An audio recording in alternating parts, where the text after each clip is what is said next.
This is the Vietnam of the Mekong Delta, one of the 9th Infantry Division's defense areas. It is the Vietnam of endless rice paddies and swamps, of myriad waterways, the Metho River, the Vam Co, the Can Juic, the Na Bay. A watery battleground for which the 9th Division soldier is very well equipped. He is the striking arm of the Mobile Riverine Force, a unique joint operation by the United States Army and Navy, as novel and precedent-setting as the air cavalry. To provide the payoff, as in all forms of war, both new and old, come the infantrymen. These are soldiers of the 9th Infantry Division. Their stout-hearted performance in battle has added luster to the nickname the division won in World War II, the Old Reliables.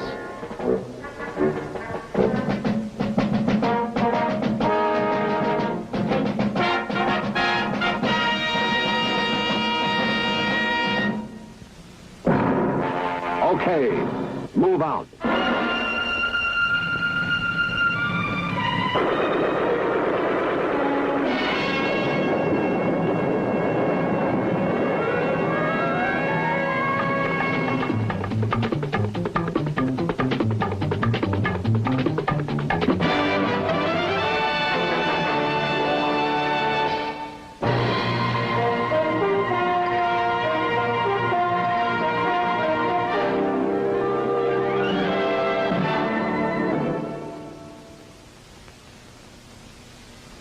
The 9th had a glorious history in World War II.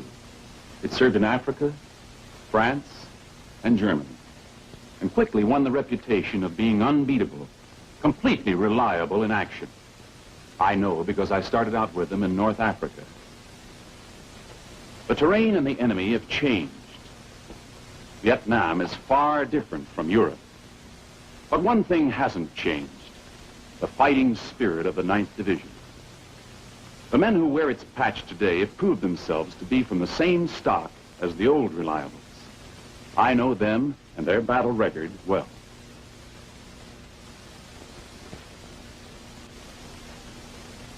I was assigned to the division's information office when it was reactivated for combat under the urgency of the Vietnam War.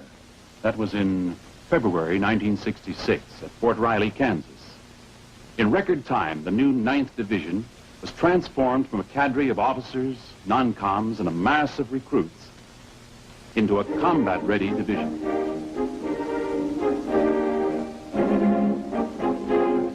We said our goodbyes. By November of 1966, the 9th Division's 3rd Brigade was en route to Vietnam. In December, the 1st and 2nd Brigades followed.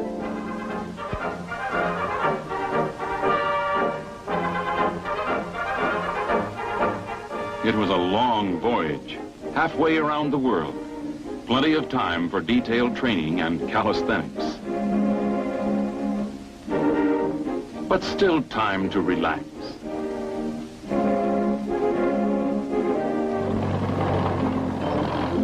In Vietnam, meanwhile, our base was being rushed to completion, expanded from a smaller camp left by the 1st Infantry Division.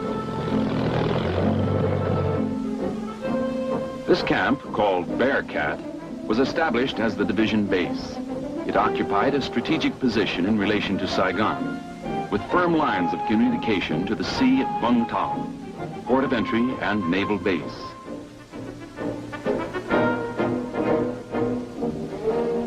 The 1st and 2nd Brigades came ashore at Vung Tau in January and February 1967. They were under the command of Major General G.S. Eckhart. By late January, the 1st Brigade had already been in combat in Operation Colby against a Viet Cong stronghold southeast of Saigon.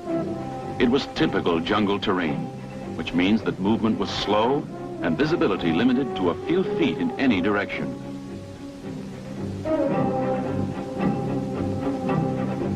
In some cases, the jungle was so dense we had to create a clearing for the helicopters to come in. They never failed to deliver the ammo, rations, and other supplies we needed.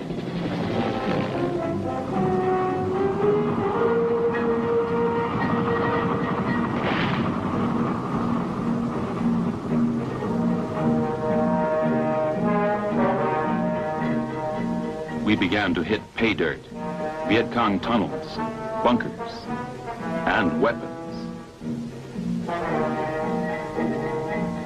Even a communist flag.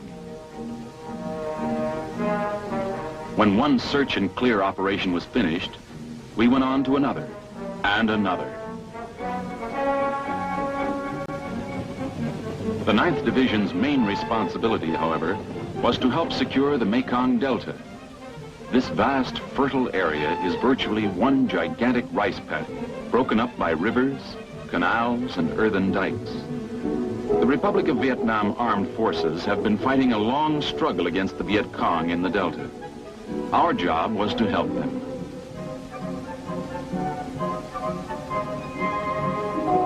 It was decided to set up operations at Dong Tam, about 40 miles from Saigon on the My Tho River. The question was, where do you put troops when every square inch of dry ground is lived on by Vietnamese or used to grow food? The answer was, create your own dry land. The world's largest dredges brought up millions of tons of sand from the riverbed and made a base capable of supporting an entire division. Supplies would come in via land, sea, and air.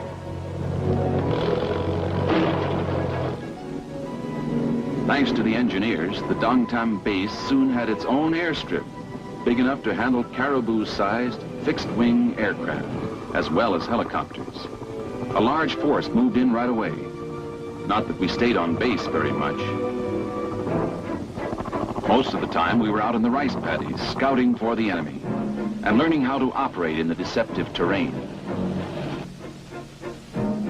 What looks like a scenic rice paddy to the eye often feels like a swamp to the feet. You're lucky to keep moving, however slowly, in this watery muck. When it becomes more muddy than watery, a man can be completely immobilized. Getting stuck in a mud hole can be an exasperating experience.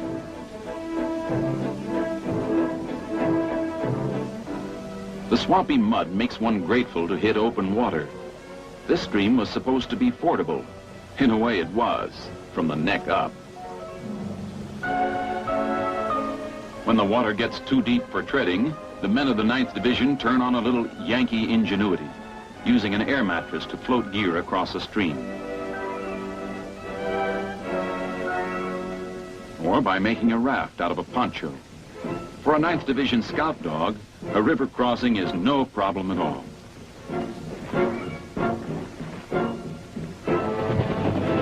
The watery terrain makes it hazardous, even for the highly mobile helicopter to use a rice paddy for a helipad. A fairly hard earthen dike is much safer when it's available.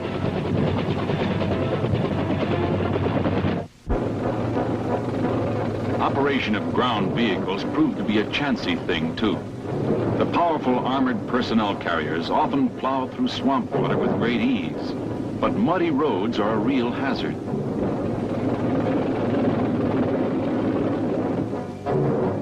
When you gamble on moving tracked vehicles on terrain like this, you can be a loser as often as not. The Delta proved to be a testing ground for machines as well as men.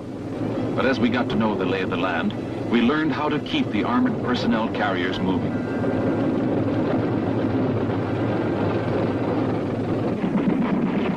These APCs are M113s. We like to have their firepower around when we hit a Viet Cong ambush. We often ran into them without warning.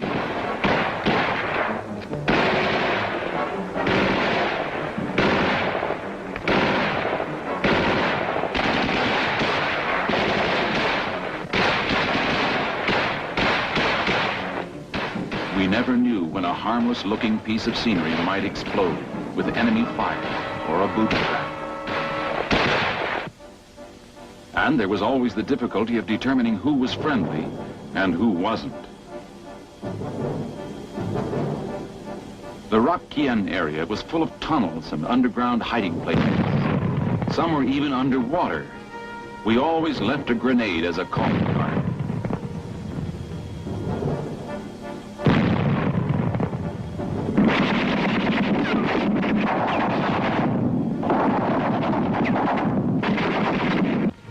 We had our share of Purple Hearts from sniper fire and booby traps. But we called in medevac to get our casualties out fast.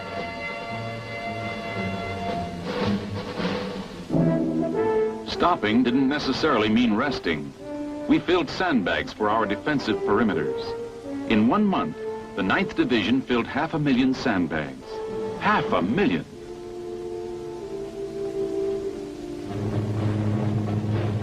We got a surprise visit from a 9th Division veteran, General William C. Westmoreland.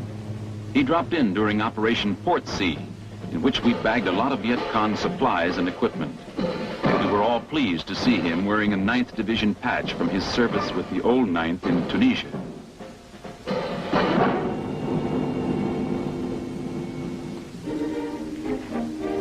We kept moving, or rather sloshing, ahead. Wetness was the order of the day, the week, and the month. Most of us would feel strange if we ever got dry. Well, it did simplify taking a bath. And washing laundry. Gradually, we began to move more and more on the waterways, not in them. They became highways, not obstacles. Of course, the division's helicopters continued to play a major role as air taxis for troops.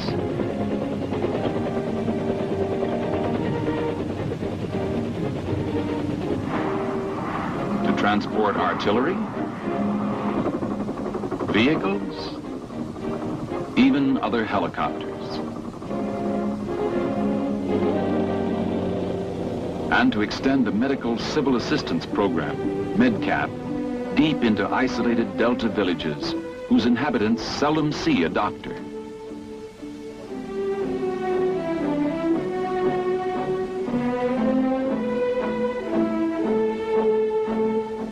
The medic showed that sometimes the best medicine comes in the form of a laugh.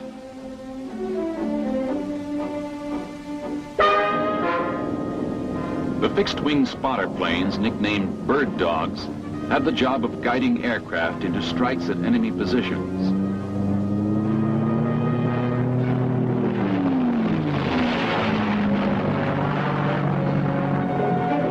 While the jets orbit overhead, the bird dogs take a run at the VC positions to mark them with smoke rockets.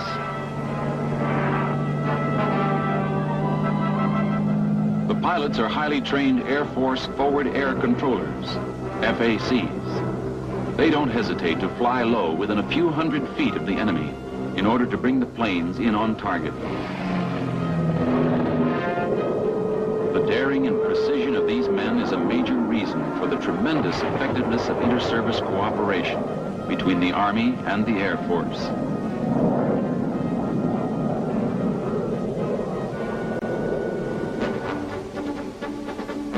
The war in the Delta produced another form of inter-service cooperation in which the 9th Division played a major role.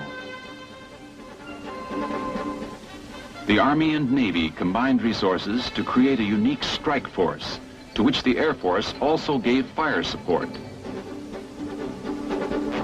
It was called the Mobile Riverine Force. The 2nd Brigade of the 9th Division was its primary combat unit. One must go back to the American Civil War to find a major precedent for this inland waterways task force. Army and Navy working together as a fighting team. When the men go out on a mission, they have the close support of the Navy flotilla, with all the facilities necessary to resupply and maintain them. The soldiers live aboard the USS Benoit and the USS Colleton when not fighting. These floating barracks hold a 30-day supply of fresh food and provide medical, dental, and other facilities. The auxiliary personnel lighter also accommodates men of the Mobile Riverine Force. The USS Ascari contains a complete machine shop and facilities needed to maintain and repair weapons and equipment. Seaborne supplies are usually brought up from Vung Tau or Dang Tam by LST. In case of need, choppers bring in supplies directly to the decks of ships.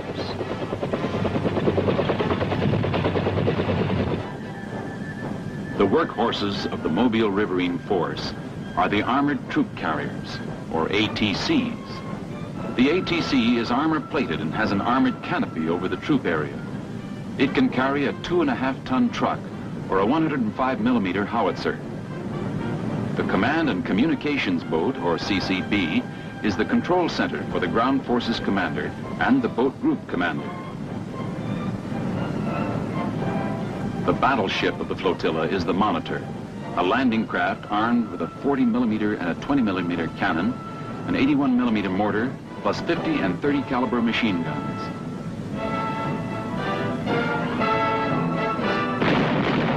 This variety of weapons makes this shallow draft vessel a versatile fire support ship.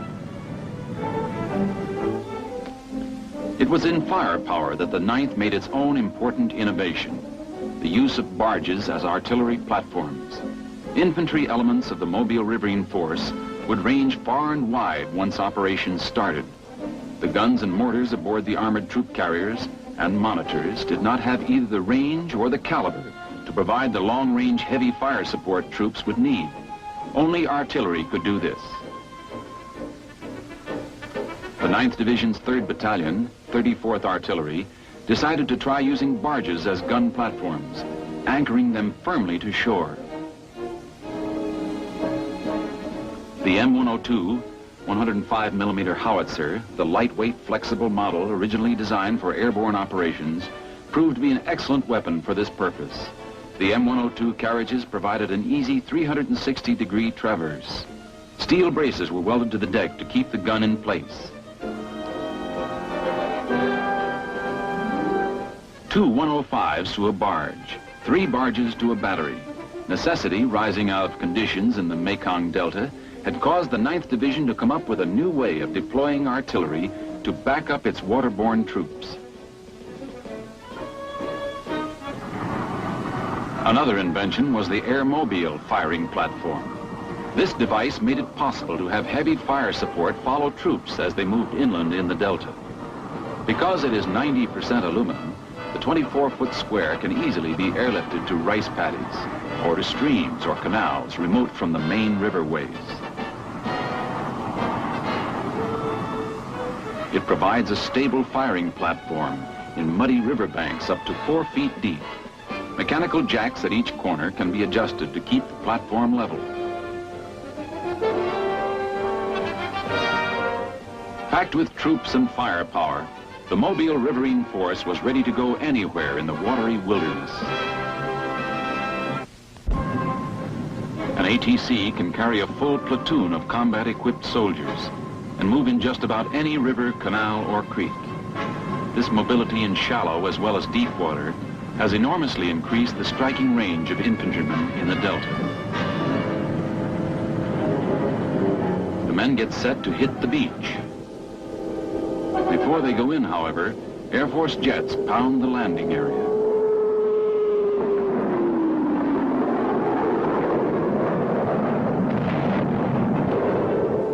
The fighter bombers saturate the Viet Cong positions. As the ATCs move into the beach, the men add their own fires to keep the enemy down.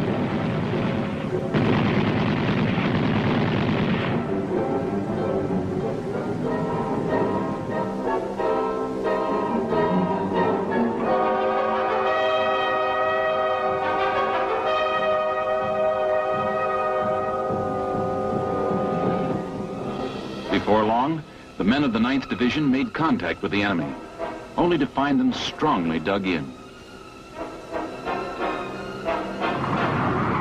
So the heavy stuff, 155mm howitzers, are brought in to knock out the VC positions.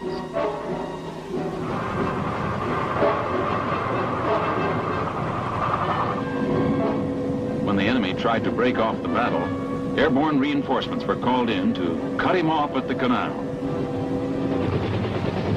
All casualties were quickly evacuated and given emergency treatment on the hospital-equipped ships of the Mobile Riverine Force.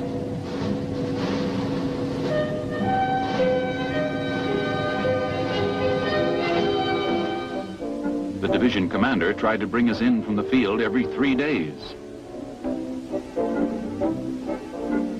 we were greeted with a fire hose salute to get the swamp mud off before we went below for hot showers.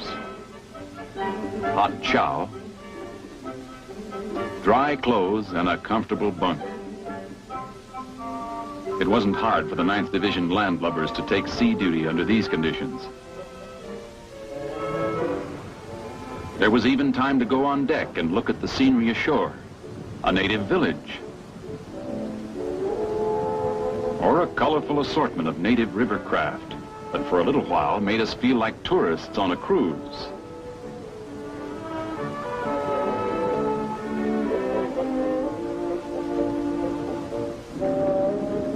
Soon enough, another passerby on the river brought us back to the fact that the war was very much with us.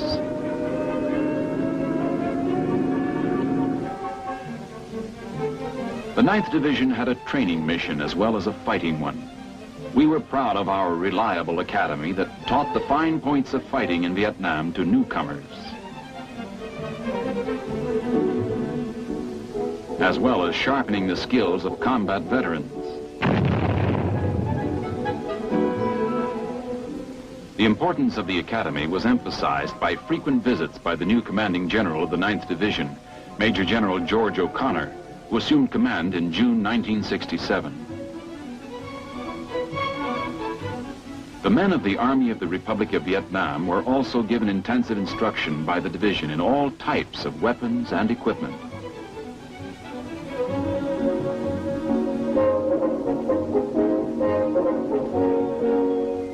It wasn't long before training of this nature paid off. The South Vietnamese troops became more effective and acquitted themselves well in battles with the Viet Cong.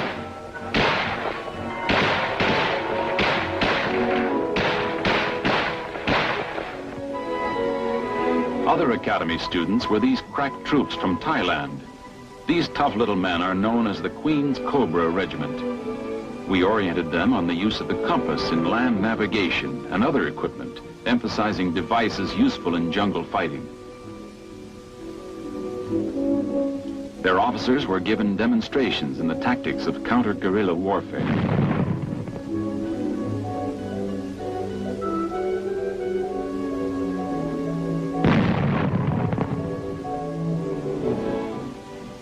We also ran the Thais through a quick reaction course to teach them to stay cool and fire back when they ran into a Viet Cong ambush.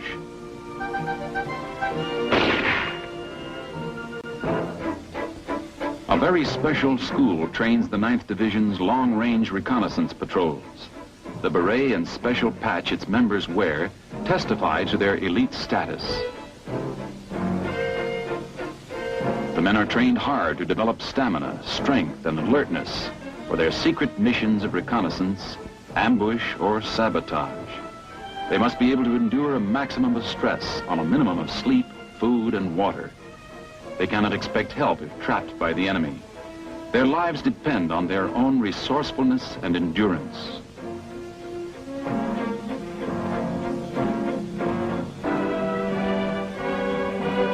They become experts at camouflage. Success of the mission depends on perfect concealment. They must blend into the jungle even better than the Viet Cong. They are briefed in detail on terrain features and the location of the enemy objective. Every man knows how to navigate by day and by night. The patrol is inserted into enemy territory by a helicopter that flies in at low level. The men dismount in 5 seconds or less and move out swiftly. Ideally, they hope to avoid detection by or contact with the enemy.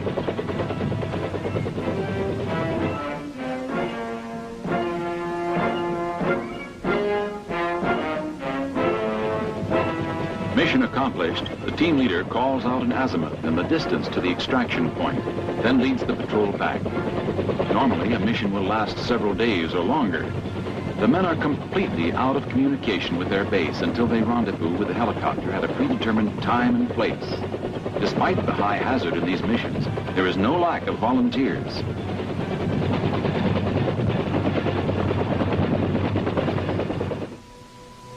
Far less exciting is the regular daily routine of combat, going out on patrol, coming back from patrol, monotonous mostly, Still, the year passed quickly. So quickly, we were almost taken by surprise when we got reminders in the mail that Christmas was here.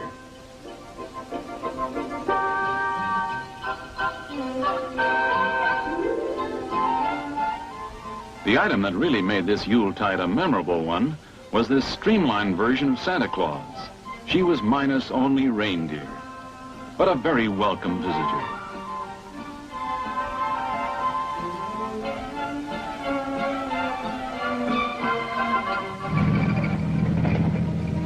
The beginning of the new year was memorable too, since the enemy started their offensive then. They tried every trick in the book. But here in 9th Division country, the Viet Cong never had a chance. They were clobbered by our superior firepower.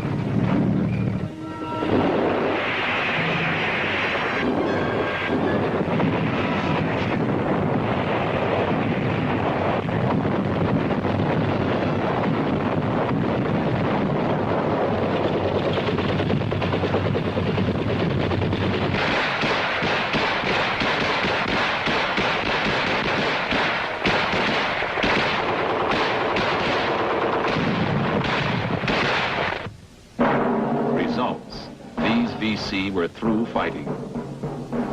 Large amounts of captured weapons. And we rescued one friendly. We kept pushing ahead in the rice paddies. And the jungle. Fighting from the rivers. And from the air, we drove on. And we'll continue to drive on until a just and honorable peace is won, so that these people may have a chance to live their lives in the way they choose, without fear or communist coercion. That is what this war is all about.